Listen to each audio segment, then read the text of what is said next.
German researchers are wondering why young people in their country are refusing to get married. They're having a similar problem in their country that we're having here in the United States with millennials refusing to get married. So a team of researchers had this hypothesis that maybe the availability of online porn, free online porn, is maybe deterring people from the ultimate commitment, okay? So they did conduct a study. Let me tell you exactly what they did for their methodology. The researchers used data from the General Social Survey, a comprehensive nationally representative survey, to analyze how 18 to 35-year-old men used the internet between 2000 and 2004. They focused on how many hours each participant spent on the internet per week and how many reported having used the internet to view pornography in the last 30 days, but also observed other activities, including the use of religious websites.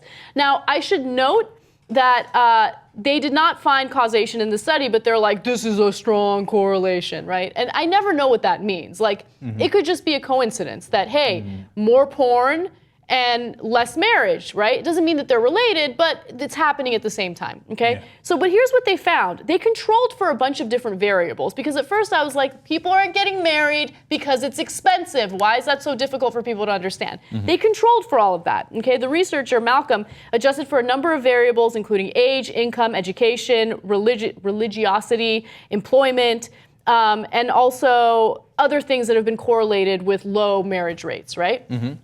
Here's what they found.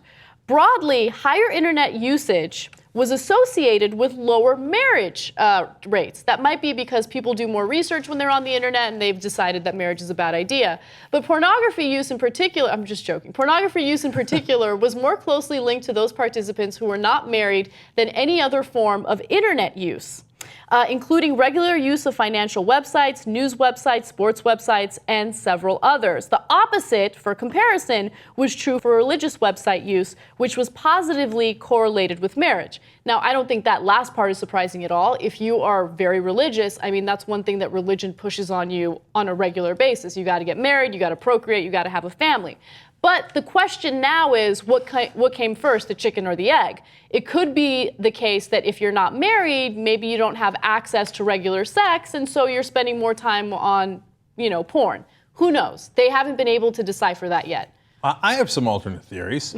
So once you get married, you don't need internet porn as much, right? So if you're a single guy, there's this hilarious idea that some people have, is mainly women, have of guys like that, well, if you're single, you can go out and get laid anytime, and so you're out there swashbuckling all the time, okay? I guarantee you there's a limited amount of swashbuckling, okay? It's mainly unbuckling your belt at home, okay? So, I mean, your internet usage when you're not married, I imagine for porn is going to be significant, and perhaps more than when you're married, when you have at least some alternatives.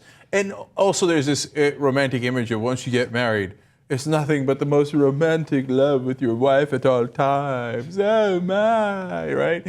Good, sure, of course. But there's plenty of that.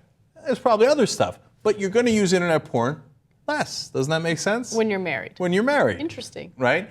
And so, and then the second part of it is, for some people, I'm so happy this isn't my wife, and that's partly why I married her. She's awesome in that regard. But for some people, your wife could be a pain in your ass and be like, oh, what are you watching? That's sick, that's gross, how dare you? And so the guy's like, well, and he's scared and he's worried, and so he uses internet porn less. I've definitely heard those stories. Doesn't that make people want to use internet porn more, though? I know, but they don't want to get caught, so they're probably doing it at work. I don't know. So, I don't know. Look, first of all, do that. One thing that we should probably start doing is we should stop treating decreasing marriage rates as a serious problem, okay? Just because people aren't getting married doesn't mean it's the end of the world. And also, we don't take into account the number of people who are coexisting. They've already had a family, but they've just decided, you know what, I don't want to get married. Maybe that's the lifestyle for them.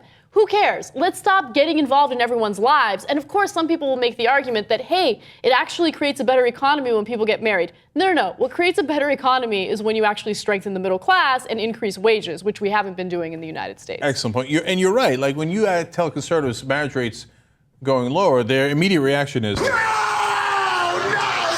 Okay.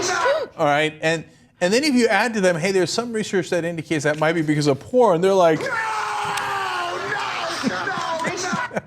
So that's a double whammy for them. But in reality, if people are watching more porn, have at it, us. What do we care? Exactly. Right? And if you decide you're not going to get married, look, we understand that there are the issues about single kids that grow up in single family houses, et cetera,